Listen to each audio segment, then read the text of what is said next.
धोलागंज नाम के गांव में रमेश अपने छोटे बेटे राजू और बहू शीला के साथ रहता था। उसका बड़ा बेटा किशन शशिपुर गांव में बिल्कुल अलग और अकेले अपनी पत्नी के साथ रहता था। किशन स्वभाव से बिल्कुल अलग था। रमेश अक्सर बीमार रहा करता था क्योंकि वह अब बहुत बूढ़ा हो चुका था। एक दिन रमेश का बेटा किशन और उसकी पत्नी रमेश के घर आया। क्या हाल है भैया? और घर में सब लोग ठीक हैं? हाँ भैया, आप लोग ठीक हो ना? इस बार बहुत दिन बाद घर आए हो। हाँ राजू, हम लोग तो ठीक हैं। राजू और शीला दोनों अपने भैया और भाभी का बहुत आदर करते थे, लेकिन भैया भाभी उनसे बहुत नफरत करते थे।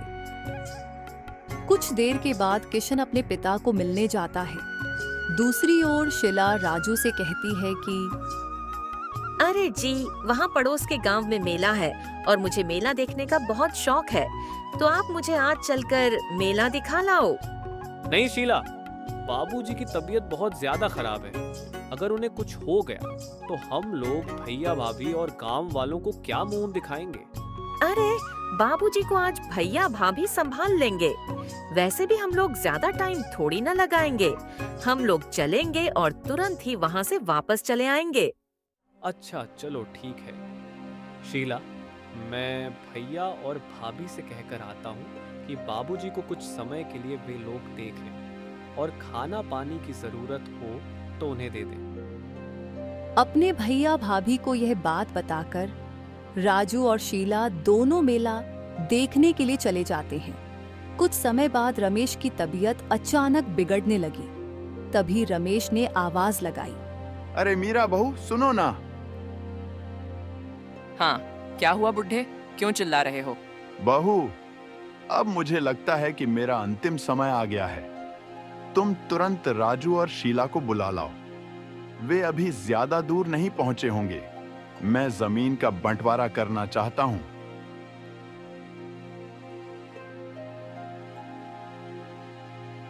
रमेश की यह बातें सुनकर मीरा तुरंत किशन के पास जाती है और उससे कहती है, अरे जी, सुनते हो?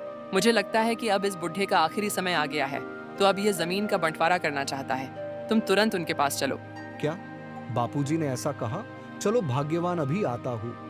तभी दोनों रमेश के पास पहुंचते हैं। तभी मीरा ने बोला कि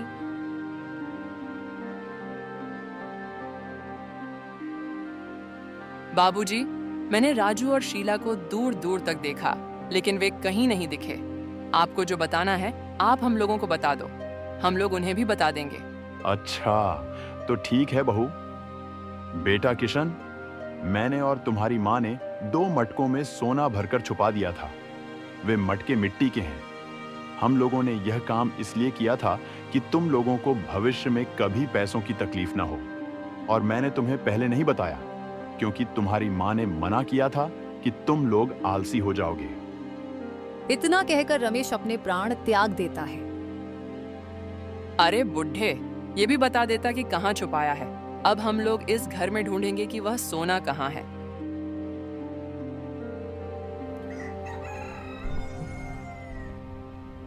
रमेश के निधन के बाद कुछ दिनों तक सब सामान्य रहा, लेकिन एक दिन किशन राजू से कहता है, अरे राजू, अब तुझे बहुत दिन हो गए इस घर में रहते हुए।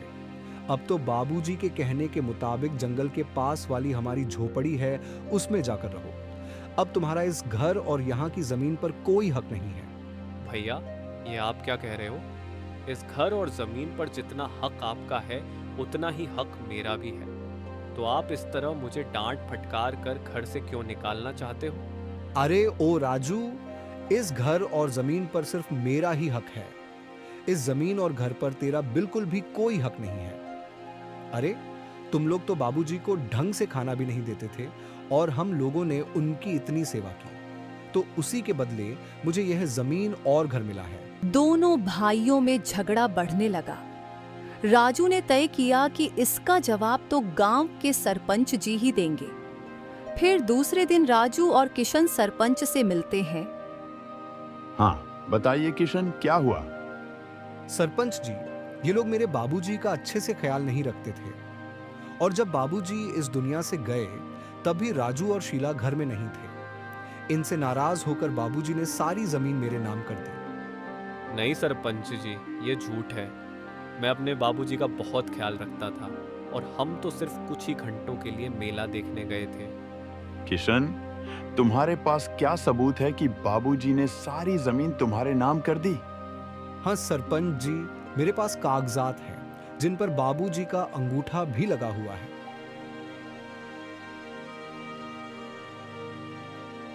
तभी सरपंच जी ने वो कागज देखे और बोले, राजू, इस कागज पर तो साफ साफ लिखा हुआ है कि रमेश अपनी सारी जमीन बड़े बेटे किशन के नाम कर रहे हैं। ये कैसे हो सकता है?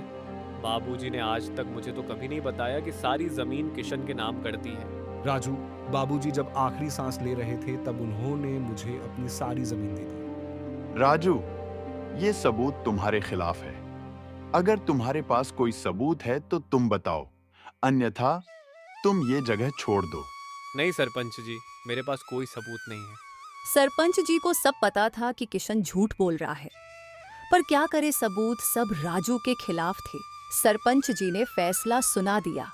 सरपंच जी के फैसले के बाद राजू और शीला को जंगल वाली झोपड़ी में रहना पड़ा।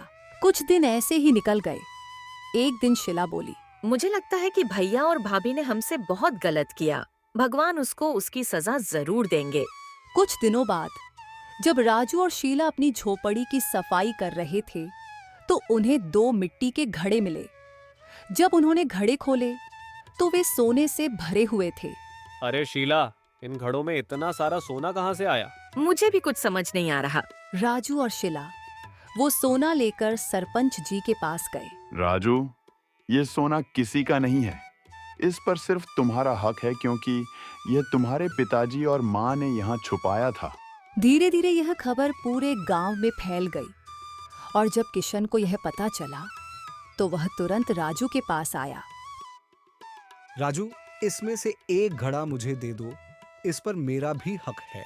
नहीं भैया, अब इस पर सिर्फ मेरा हक है, क्योंकि इस झोपड़ी के अलावा सारी जमीन तो बाबूजी तुम्हारे नाम कर गए थे ना, इसीलिए इस पर सिर्फ में ही हक है।